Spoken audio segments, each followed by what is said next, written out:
ஒரத்தநாடு தொகுதி திமுக வேட்பாளர் ஆர் வைத்திலிங்கம் தெக்கூர் மற்றும் மாதனக்கோட்டை பகுதிகளில் ஏராளமான தொண்டர்களுடன் தீவிர வாக்கு சேகரிப்பில் ஈடுபட்டார்.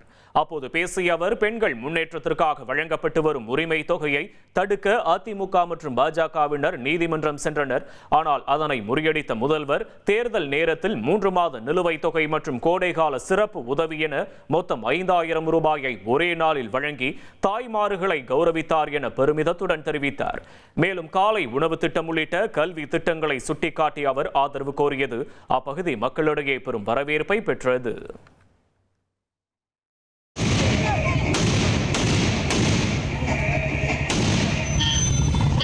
தாய்மார்களின் சின்னம் உதயசூரியன், பெரியவர்களின் சின்னம் 8000 ரூபாயில் கூப்பன் வழங்குகிற சின்னம் உதயசூரியன். நீங்கள் வாக்களிக்க வேண்டிய சின்னம் உதயசூரியன்.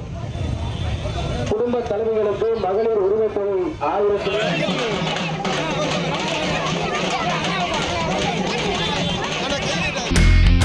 இனி செல்லும் இடமெல்லாம் செய்தி. தந்தி டிவியின் வாட்ஸ்அப் சேனலை ஃபாலோ பண்ணினா செல்ல இருக்கும் இடமெல்லாம் செய்தி. இதோ QR கோட் இப்பவே ஸ்கேன் பண்ணுங்க, ஃபாலோ பண்ணுங்க.